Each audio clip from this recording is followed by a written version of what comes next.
Ibihe byiza kuri wowe wabashije gukora subscribe kuri Huza TV. Ni iby'agaciro gakomeye cyane kuba warasize support yawe ya subscribe kuri Huza TV. Nk'ibisanzwe Huza TV ibagezaho amakuru agiye atandukanye muri kategori zigiye zitandukanye. Ni kuri uno munsi rero twanyarukiye ku wahoze ari perezida w'igihugu cy'u Rwanda. Uwo nta wundi bamwita Juvenal Habyarimana. Uyu Juvenal Habyarimana akaba yaragiye ku butegetsi ahagana mu 1973, akaza kubuvaho mu 1994, aho habanje guhanurwa indege yiwe bitaga Falcon 50. Akaba ariyo yabaye n'imbarutso nk'uko bivugwa yuko ariho habaye imbarutso yo gutangiza jenoside. Iyo jenoside nk'uko mubizi akaba ari jenoside yabaye mu Rwanda ikorerwa abanyarwanda bibasira ubwoko bw'abatutsi. Nk'uko muri kubibona iyo niyo ndege Habyarimana yagendagamo.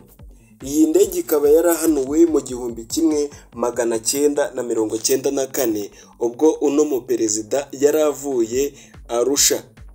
Ubwo yaravuye mu gushaka buryo ki bazana ituze n'umutekano mu gihugu, byari byarabaye nk'amateka bitewe n'uko iki gihugu cy'u Rwanda cyari cyarabaye isibaniro, aho buri umwe wari wese bitewe n'ubuyobozi bwari buriho bari barigize mu banyamuryango b'akazu, ubwo batashakaga yuko uyu muperezida yagira ububasha buhagije bwo kuyobora igihugu, ku buryo buri umwe wari we wese yazanaga amategeko yiwe n'undi akazana amategeko yiwe, bitewe n'uko bose bari bumvaga yuko bafite ububasha n'ubushobozi bwo kuba bayobora igihugu, bigatuma bashaka yuko uyu muperezida yavaho yakegura akabaharira ubuyobozi.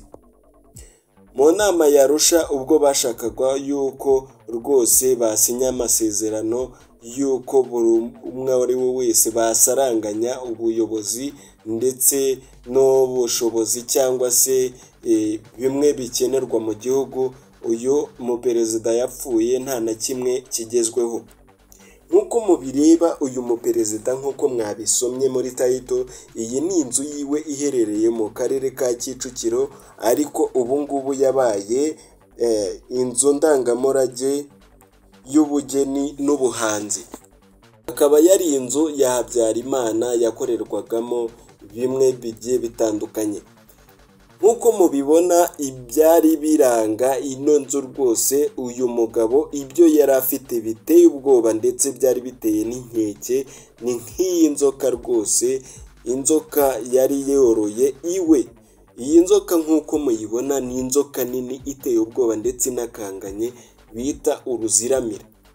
Uyu mugabo rwose ntago yatanye no gukora ibikorwa bigiye bitandukanye byerekeza mu mihango ya gipagani.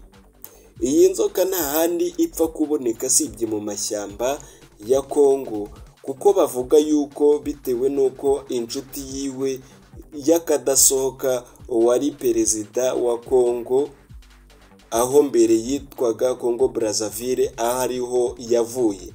Ntabwo ari ino nzoka gusa, kuko muri ino nzu nabwo hasanzwemo iki kivejuru kiri muri ino shusho imeze gutya.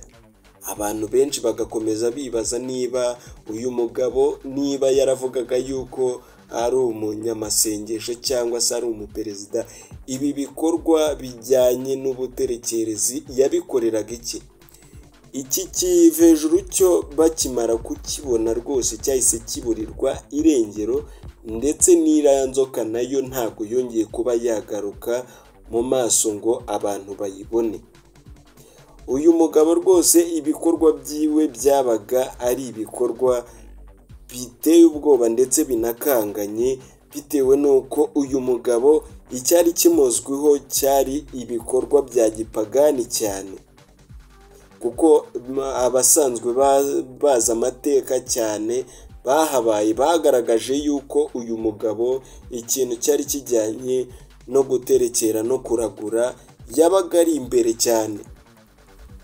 reka nizere yuko wamaze gukora subscribe ugakanda no kuri iyo nzogera notification.